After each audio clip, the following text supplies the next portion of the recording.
Welcome to the DX Today podcast, your daily deep dive into the AI ecosystem. I'm Chris, and joining me as always is Laura. It is Wednesday, August 12th, 2026. And today we are following the money because the biggest story in AI right now is not a model release. It is a financing deal so enormous it sounds made up. It really does, Chris.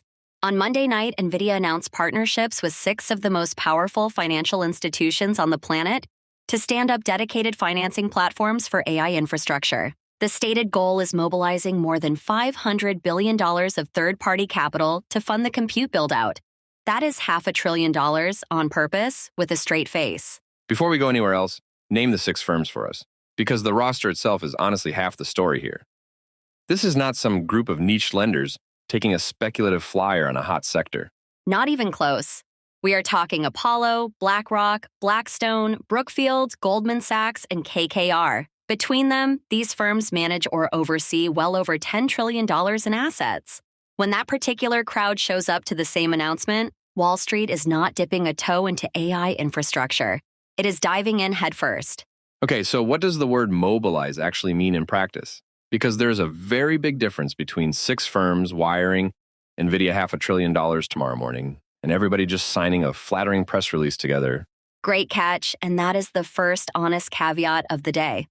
These are memoranda of understanding, not binding commitments. So the $500 billion is aggregate ambition rather than money already raised. That said, Jensen Huang told reporters he approached exactly 6 firms and none of them turned him down. And he says the first deals should come to market within months. So walk me through the actual machinery, because this is where it gets genuinely novel.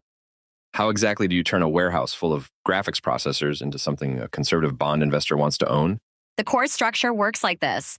The partners create special purpose vehicles, which are independent investment entities that can issue debt in slices of tens of billions of dollars at a time. Those vehicles use the borrowed money to buy Nvidia compute, and then they lease that compute out to customers who need it, collecting rent along the way. And the collateral standing behind all of that debt is the hardware itself, right? So it is essentially a mortgage, except instead of a house, the underlying asset is a rack of chips running hotter than my car engine. Exactly the idea. And the pitch is that compute has become what Apollo President Jim Zelter called a scarce, mission-critical asset class. The comparison people keep reaching for is toll roads. You build the infrastructure once, and then predictable usage fees roll in for years. Whether compute behaves that predictably is, of course, the entire debate. Let me ask the obvious question then. Nvidia already sells every chip it can manufacture, and its customers are the richest companies in the history of capitalism. Why does anybody in this ecosystem need creative financing at all? Because the build-out is now bigger than even the biggest balance sheets. Morgan Stanley estimates hyperscale cloud providers alone could spend around $3.5 trillion between 2026 and 2028. And the wider AI infrastructure build-out, counting power and data centers, could exceed $8 trillion. Nobody funds that from cash flow, not even the giants. Put some texture on that demand side for people, because numbers in the trillions are abstract until you actually see what individual companies are already spending on infrastructure in a single year right now. Happily, Meta raised its capital spending guidance to between $130 and $145 billion for this year, and it spent $31.1 billion in the second quarter alone. Meanwhile, TSMC, which fabricates the chips, saw second quarter revenue hit $40.2 billion, up 36% from a year earlier. And below the hyperscaler giants, there is a whole layer of players who desperately want compute but absolutely cannot write checks that size. That seems like who this program is really built to serve. Exactly right. Nvidia named Frontier AI Labs, enterprises, and AI cloud providers as the intended beneficiaries. Think of the smaller specialized cloud companies and research labs that need billions in chips but do not have decades of accumulated profits behind them. Leasing from a financing platform turns an impossible capital expense into a monthly bill they can actually manage. Here's where I want to push back, though. Every accountant on Earth treats computer hardware as a rapidly depreciating asset. Lending hundreds of billions against something that loses value that quickly sounds like the setup to a very expensive lesson. And Huang came armed for that exact objection with what amounts to 4 pillars. Pillar 1 is fungibility. Because these installations can run training, inference, and all sorts of workloads, If one tenant walks away, the vehicle can lease the same compute to somebody else without rebuilding anything. The asset stays liquid in a way a factory never is. What is Pillar 2? Because I have heard him make a claim about software that would get laughed out of most infrastructure conferences, and I genuinely want to hear you try to defend it. You mean the boldest one, and I will present it with a raised eyebrow. Huang argues that ongoing improvements to Nvidia software keep raising the output of hardware that is already installed, which means the asset can effectively appreciate in productive terms even as the silicon ages. Depreciating in price while appreciating in usefulness. That is the claim on the table. My eyebrow is also raised here. What about the track record argument? The one about older generations of chips still earning their keep many years after launch? Is that one actually real? It genuinely is, and it is the strongest pillar of the four. The A100 generation launched in 2020, and those processors remain under multi-year commercial commitments 6 years later. Rental pricing has also moved against the skeptics, with H100 rates rising from about $1.70 per hour to about $2.35 between October of 2025 and March of this year. But let me be the devil's advocate that every good financing story needs. Rental rates rose because compute has been scarce for 3 straight years. We have never once watched this market go through a real downturn, so the collateral has never been stress tested. Completely fair, and the honest analysts say the same thing. The secondary market for these chips has only ever existed in conditions of shortage. Nobody knows what a used rack fetches when demand actually cools. And that untested residual value is the soft spot at the center of this entire $500 billion edifice. So what is Nvidia itself putting on the line here? Because if the answer is nothing, this is Wall Street holding all the risk. And if the answer is everything, then we have a completely different problem. The disclosed structure splits the difference. Nvidia says it may provide residual value support for up to 25% of a given opportunity, meaning it backstops part of the hardware value on the back end, while the financial partners do the primary underwriting and carry the credit risk. For scale, Morgan Stanley pegs current direct credit exposure at only about $3.5 billion, which is a rounding error for this company. A vendor guaranteeing the resale value of its own products so customers can borrow to buy that product. Laura, there is a name for that arrangement, and the history books are not especially kind to it. Captive finance, and yes, the lineage is uncomfortable. Vendor financing underwrote nearly every capital-intensive buildout in modern history, from railroads to cellular networks, and a fair number of those stories ended badly. Telecom in the late 90s is the cautionary tale, when equipment makers lent customers money to buy gear. And then the loans and the customers evaporated together. Which brings us to the phrase that has been stapled to Nvidia all year long, circular financing. Define it plainly for everyone listening, and then tell me whether this announcement makes that concern better or worse. Circular financing is when money flows out of a company through partners or investment vehicles and comes right back around as revenue for that same company, making demand look stronger and more organic than it really is. Felix Wang at Hedge Eye put it sharply, saying this effectively makes the product cheaper without cutting chip prices, while also making future demand more sensitive to credit conditions. That second half is the part that would keep me up at night. It means the next downturn in the chip cycle would not just be a demand story. It could become a credit event, with all the contagion that word implies. Right, and the market's first reaction reflected exactly that ambivalence.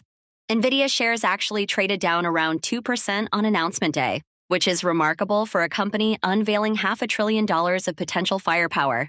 Terry Spath at Zuma Wealth summed up the mood, saying AI is not necessarily a bubble, but the market needs an earnings reality check.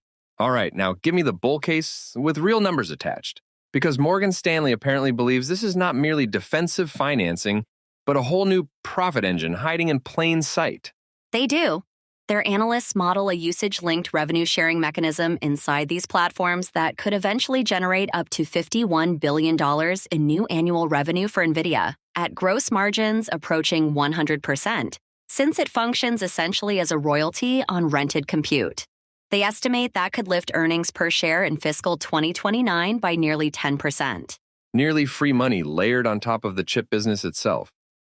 And they also made an argument about independence, claiming this structure actually answers the circularity critics rather than proving them right. Do you buy that? Their phrase was that it institutionally severs the self-dealing concern. because primary decision-making authority sits with professional third-party institutions rather than with Nvidia. These firms do answer to their own investors and cannot afford to torch their reputations rubber-stamping bad deals. But they also collect fees for deploying capital, and idle capital earns nothing. Both incentives exist simultaneously. Follow the chain one more link for me. If Apollo and Blackstone and Goldman raise these enormous funds, the money is not really theirs either. Whose savings are ultimately standing behind the AI buildout? Pension funds, insurance companies, sovereign wealth funds, and retirement accounts. The usual limited partners of the private credit world. The asset management arm at Goldman alone oversees around $4 trillion. Larry Fink at BlackRock emphasized these would be high credit quality offerings, and maybe so. But the plain fact is risk migrating off corporate balance sheets and into managed funds. Is that migration good or bad, though? Because you can tell that story as prudent risk spreading, or you can tell it as the 2008 movie where risk never disappeared. It just moves somewhere with less sunlight. Honestly, it is both stories at once. Spreading exposure across thousands of institutional portfolios genuinely is safer than concentrating it inside a handful of technology giants. But private credit is less transparent than public markets. And the lesson of 2008 is that moving risk is not the same thing as reducing it. The sunlight question is exactly the right question.